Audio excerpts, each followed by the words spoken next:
So hello and welcome guys, आपका स्वागत है फिर से एक और नई वीडियो में। ये है admission of partner partnership accounting का पार्ट 7। इसके अंदर हम देखेंगे जो हमारा प्रॉफिट होता है एडमिशन से पहले, जो हमारी फर्म का प्रॉफिट होता है किसी भी पार्टनर के एडमिशन से पहले, उसको हम ओल्ड पार्टनर में कैसे डिस्ट्रीब्यूट करते हैं, यानी कि हम एक्यूमुलेटेड प्रॉफिट को कैसे डिस्ट्रीब्यूट करते हैं ओल्ड पार्टनर्स में, और न्यू पार्टनर का इसके अंदर क्या रेशो होता है या फिर क्या रोल होता है, वो सारी चीज़ें हम इस वीडियो के अंदर देखेंगे। तो चलिए शुरू करते हैं अपनी वीडियो को।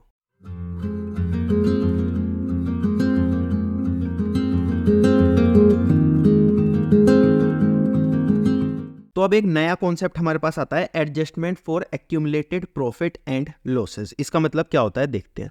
देखो, ये मैंने एक टाइमलाइन यहाँ पर ड्रॉ की है।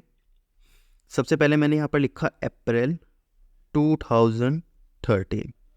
इसके बाद यहाँ पर मैंने लिखा अप्रैल 2014।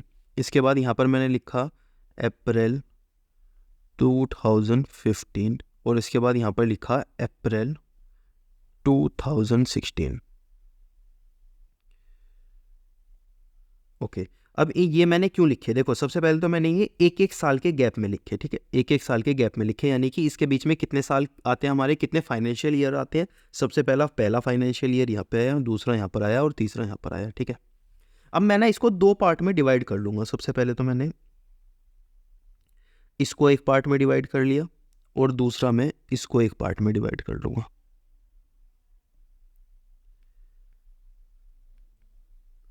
अब देखो मैंने डिवाइड क्यों किया। ये जो मेरी फर्म थी, इसके अंदर दो पार्टनर्स मेजरली थे। इसके अंदर कितने पार्टनर थे? दो पार्टनर थे।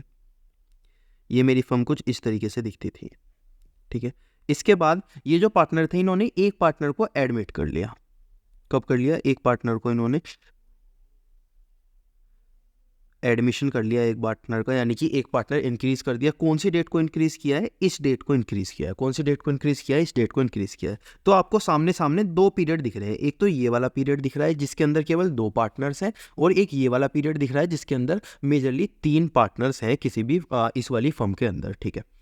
अब मैं आपसे बोलता हूँ, अगर ये वाली फर्म इस वाले पीरियड में, इस वाले पीरियड में कोई प्रॉफिट कमाती है, इस वाले पीरियड में कोई प्रॉफिट कमाती है, तो वो प्रॉफिट किन पार्टनर्स में डिस्ट्रीब्यूट होना चाहिए? और अगर इस वाले पीरियड में कोई प्रॉफिट कमाती है तो वो प्रॉफिट किन वाले पार्टनर्स में डिस्ट्रीब्यूट होना चाहिए? फिर से देख लो, अगर इस वाले पीरियड में यानी कि एडमिशन से पहले प्रॉफिट कमाती है तो किन पार्टनर्स में डिस्ट्रीब्यूट होना चाहिए, और एडमिशन के बाद कमाती है तो किन पार्टनर्स में डिस्ट्रीब्यूट होना चाहिए? तो सिंपल इसका जवाब है कि अगर एडमिशन से पहले कमाती है तो इन दोनों पार्टनर, यानी कि दो पार्टनर है तो दोनों में ही डिस्ट्रीब्यूट होगा, और अगर जो एडमिशन के बाद है तो इन तीनों में डिस्ट्रीब्यूट होगा। यही तो हमारी पार्टनरशिप होती है, ठीक है। तो सपोज इन्होंने यहाँ पर 1 लाख का प्रॉफिट कमाया था, जिसको हमने दो पार्टनर्स में क्या कर दिया? डिस्ट्रीब्यूट कर दिया। जिसको हमने दो पार्टनर्स में डिस्ट्रीब्यूट कर दिया। यहाँ पर इन्होंने 1,50,000 का प्रॉफिट कमाया था, जिसको हमने तीन पार्टनर्स में डिस्ट्रीब्यूट कर दिया। तो बस मेरा आपको समझाने का पर्पस क्या था, मैंने आपको ये समझाना चाहा कि एडमिशन से पहले जो भी हमारा ये वाला प्रॉफिट होगा वो हम किस में डिस्ट्रीब्यूट करेंगे? वो हम दोनों पार्टनर्स में डिस्ट्रीब्यूट करेंगे। और अगर ये वाला प्रॉफिट होगा एडमिशन के बाद तो हम तीनों पार्टनर्स में डिस्ट्रीब्यूट करेंगे। अभी एग्जाम के अंदर क्या होता है ना, एग्जाम के अंदर आपको क्वेश्चन के अंदर दिया जाता है प्रॉफिट ऑफ पास्ट ईयर्स।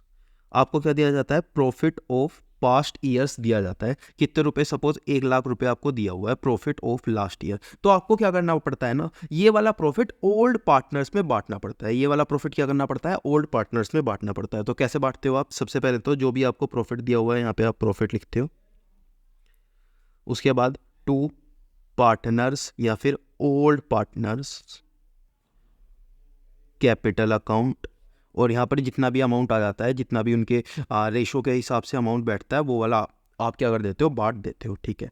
इसके बाद ये जो प्रॉफिट होता है इसके कुछ डिफरेंट नेम्स होते हैं। ये केवल प्रॉफिट के नाम से आपको नहीं मिलेगा, इसके अलग अलग नाम होते हैं। तो क्या क्या नाम इसके हो सकते हैं? ये जो आपका प्रॉफिट है इसके अलग अलग नाम हो सकते हैं। सबसे पहला जनरल रिजर्व, सबसे पहला नाम हो सकता है जनरल रिजर्व, ये प्रॉफिट के नाम से आपको लिखा हुआ मिल सकता है, लेकिन जनरल रिजर्व के नाम से भी आपको लिखा हुआ ये मिल सकता है। सबसे पहले प्रॉफिट और लॉस के नाम से ये लिखा हुआ मिल सकता है, और जनरल रिजर्व के नाम से भी ये लिखा हुआ मिल सकता है। अब देखो, ऐसा नहीं हो सकता कि इसमें प्रॉफिट ही हुआ हो, ऐसा भी तो हो सकता है कि इस वाले जो हमारा ये वाला पीरियड है इसके अंदर लॉस हुआ हो, ऐसा भी तो हो सकता है। मान लो मेरा 10,000 रुपये का क्या हुआ है, लॉस हुआ है, कितने का, 10,000 रुपये का लॉस हुआ है, तो वो भी मुझे इन पार्टनर्स में बांटना पड़ेगा, तो मैं लॉस भी पार्टनर्स में बांट सकता हूँ। तो ये मैंने क्या किया, यहाँ पे एक और क्वेश्चन बनाया, यहाँ पे लिखा है past year losses equal to ₹10,000। Past year में मेरे लॉसेस कितने हुए हैं, 10,000। तो उसकी एंट्री मैं कैसे करूँगा, उसकी एंट्री में करूँगा old partners capital account to profit, या फिर लॉसेस। लॉसेस क्यों लिखूंगा, अभी देखो ये प्रॉफिट और स्लैश लॉसेस हमें लिखना पड़ता है, लेकिन है क्या, ये लॉसेस है, लेकिन फिर भी हमें प्रॉफिट और लॉसेस दोनों लिखना पड़ता है, और यहाँ पर हम क्या लिख देंगे, अमाउंट लिख देंगे।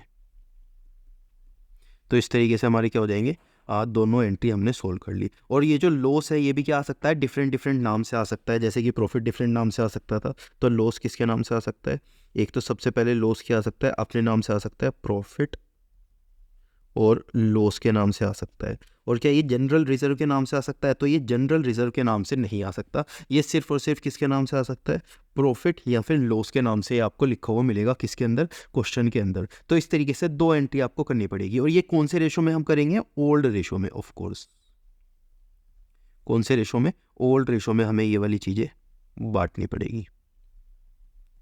अब इसके ऊपर एक क्वेश्चन देख लेते हैं, उससे और ज़्यादा आपको चीज़ें क्लियर हो जाएंगी।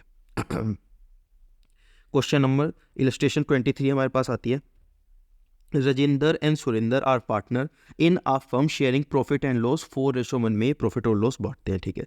On April 15, 2017 they admit Narendra को इन्होंने एडमिट किया है कब, 15 अप्रैल 2017 को, okay, as a new partner, okay.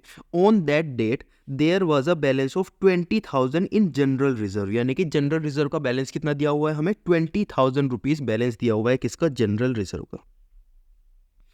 General reserve का बैलेंस कितना दिया हुआ है, 23, यानी कि इसका सिंपल मतलब क्या है, हमारे जो पास्ट ईयर के प्रॉफिट्स हैं वो कितने हैं, 20,000 रुपीज़ हैं, कितने, पास्ट ईयर के प्रॉफिट्स। तो ये हमें क्या करने पड़ेंगे, ओल्ड पार्टनर्स में बांटने पड़ेंगे। ओल्ड पार्टनर्स हमारे कौन कौन है, राजेंद्र और सुरेंद्र, किस रेशो में, ओल्ड रेशो में, ऑफ कोर्स, ठीक है। इसके बाद and a debit balance of 10,000 rupees, debit balance of 10,000 rupees क्या है, in the profit and loss account. मैंने आपको क्या बताया था, मैंने आपको बताया था कि यहां पर आपको क्या मिल सकता है, प्रॉफिट और लॉस के नाम से भी क्या मिल सकता है, लॉस मिल सकता है। तो ये क्या है हमारा, ये है पास्ट ईयर लॉसेस। तो ये क्या है हमारी, ये है पास्ट ईयर लॉसेस, ठीक है। इसके बाद हमें क्या दिया गया है, पास द नेसेसरी जनरल एंट्री। सबसे पहले प्रॉफिट की एंट्री हम क्या करते हैं वो देखते हैं, सॉल्यूशन में यहाँ पर लिख लेता हूँ, ठीक है। तो सबसे पहले प्रॉफिट की एंट्री हमारी क्या होगी, जनरल रिजर्व, क्योंकि जनरल रिजर्व के नाम से हमें दिया गया है, account debit to partners capital account. तो पार्टनर कौन से, ओल्ड पार्टनर हमें चाहिए, कौन सा, राजेंद्र और सुरेंद्र, 2R और 2S। किस रेशो में हम इसको डिस्ट्रीब्यूट करेंगे, ऑफ कोर्स ओल्ड रेशो में। किस रेशो में, ओल्ड रेशो में। ओल्ड रेशो क्या है, 4:1, ओके। तो इसके बाद ये कितना है, 20,000 रुपीज़ है, और इसको हम 4:1 में करेंगे, तो यहाँ पर मेरे हिसाब से आना चाहिए 16,000, और यहाँ पर आना चाहिए 4,000, 4:1 में इस तरीके से डिस्ट्रीब्यूट हो जाएगा। इसके बाद अगर हमारे पास ये 10,000 रुपये का क्या है, लॉस है, क्या है, 10,000 रुपये का लॉस है, तो हम इसको कैसे करेंगे, सबसे पहले हम यहाँ पर R लिखेंगे, S लिखेंगे, फिर 2 क्या लिखेंगे, प्रॉफिट एंड लॉसेस। तो यहाँ पर डेबिट हो जाएगा, यहाँ पर डेबिट हो जाएगा, कितने का है, 10,000 रुपीज़ का है, तो यहाँ पर आ जाएगा पूरा का पूरा 10,000 रुपीज़। इसको भी हम किस रेशो में कर देंगे, ओल्ड रेशो में। ओल्ड रेशो क्या है, 4:1, तो 4:1 में यहाँ पर 8,000 आ जाएगा, और यहाँ पर 2,000 आ जाएगा। इस तरीके से हमारी क्या हो जाएगी, दोनों एंट्री हो जाएगी, और इसको भी हमने किस में किया है, ओल्ड रेशो में, ऑफ कोर्स। तो ये दोनों एंट्री हमारी किसकी हो गई, अगर हमें कभी भी जनरल रिजर्व दिया जाता है तो हम कौन सी एंट्री करते हैं, सबसे पहले अगर हमें प्रॉफिट हुआ रखा है तो प्रॉफिट या फिर जनरल रिजर्व जिस भी नाम से वो आएगा, to old partners capital account. सबसे पहले प्रॉफिट और to old partners capital account किस रेशो में, ओल्ड रेशो में ऑफ कोर्स। इसके बाद हम क्या करते हैं, अगर हमें लॉसेस हो रखा है, हमें लॉसेस दे रखा है क्वेश्चन के अंदर, तो सबसे पहले लिखेंगे ओल्ड पार्टनर्स ओल्ड रेशो के अंदर हम उसको बांटेंगे। उसके बाद 2P&L यानी कि प्रॉफिट एंड लॉस जो भी हमें जिस नाम से दिया होगा, और वैसे तो नॉर्मली ये प्रॉफिट एंड लॉस के नाम से इस चीज़ को देते हैं।